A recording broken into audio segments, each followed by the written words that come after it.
Jenna Pecor here with Bancroft Realty, and my message today is directly to those buyers out there that have been waiting and waiting and waiting to buy. And you've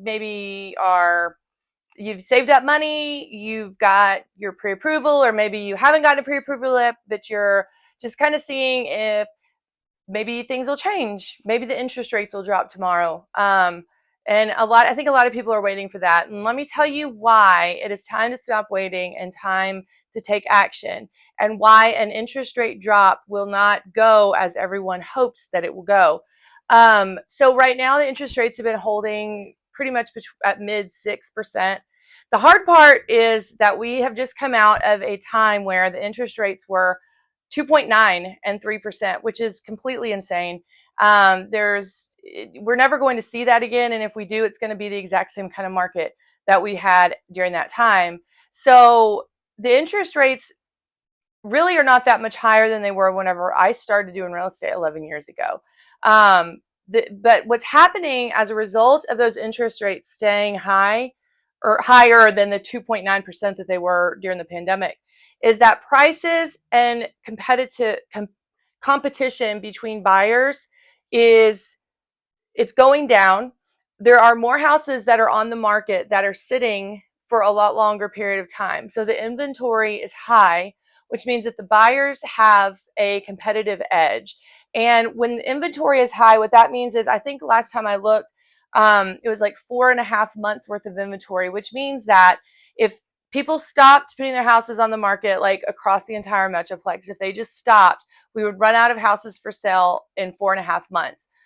During the pandemic, it was like 2 weeks. So I'll just put it to you that way. And what happens is you have more people competing for houses. So when people talk about, like, you might hear national news where people are talking about we don't have enough houses and we have a shortage of houses and stuff like that. That is very, very misleading, because every region is doing something different right now.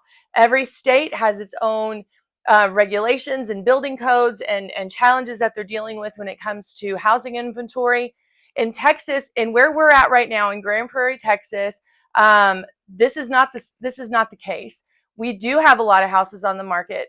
The houses might be older, they might be pre-owned, they might be houses that need some updating.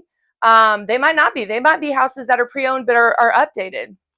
But what I'm seeing is a lot of trepidation on the buyer's part to make that decision and move forward. And it's because they're waiting on things to change.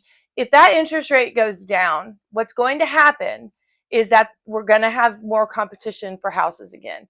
Let me tell you how unfun it was during 2022, 2023 to work with a buyer, especially a first-time home buyer. There was nothing fun about it as an agent. There was very little hope for a lot of these buyers that they were ever going to get a house.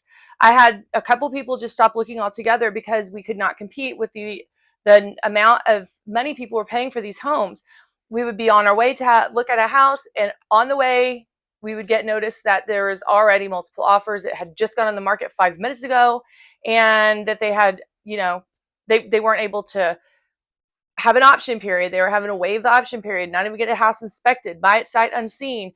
That's how high the competition was for a house 2-3 years ago when the interest rates were low.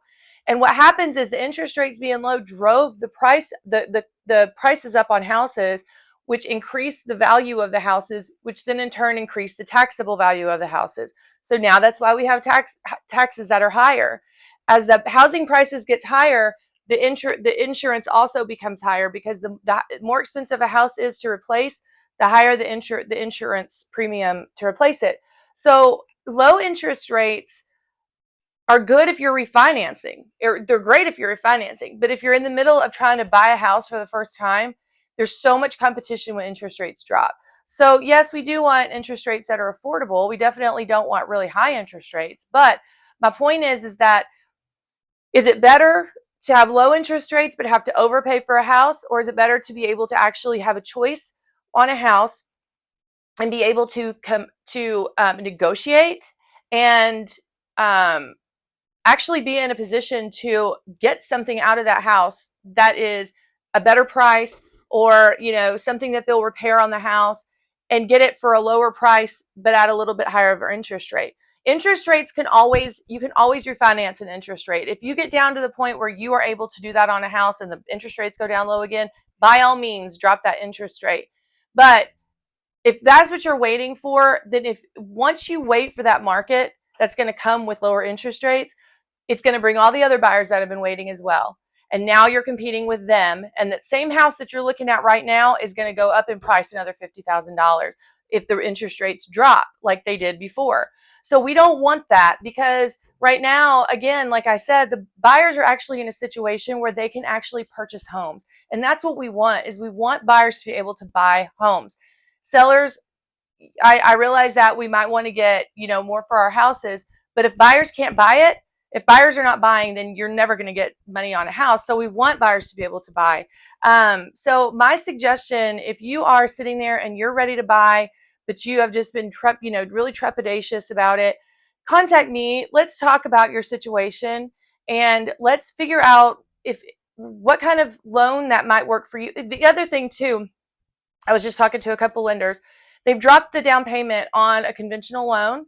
It was 5% down payment required for a long, long time. Now it's down to 3%. First-time home buyers usually have always done FHA. That's still 3.5%, but you can still, now first-time home buyers can qualify for a conventional loan program, which gives them the 3% down, which lowers that amount. And some of these lenders are actually paying for appraisers and appraisal fees and different kinds of fees like that, just to kind of throw some help in for buyers.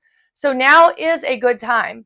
And I am one of those types of agents that I am very, I will try anything when it comes to putting in an offer that's reasonable. If we can figure out a way to make it appealing for the seller. But even still, like if you've got two houses, and sellers listen to this too, if you have two houses that are on the same street and they're pretty much comparable, if you don't get a good deal on one, you can go to the other and try to get a good deal. That's where we're at.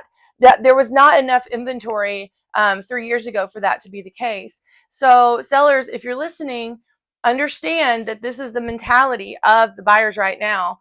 And if you have sellers that are good and that know what they're doing, then they understand that the market that they're in is one of the buyers are kind of running the show. So sellers need to price their houses accordingly and appropriately, and they need to understand that they're going to have to work on with an offer, and it might not exactly be what they want, or maybe not what they were expecting. But buyers are in a position to negotiate again, and so this is a good thing for the real estate market. This is what keeps the real estate market going. We need buyers to buy houses. We need sellers to sell houses. That's how it works.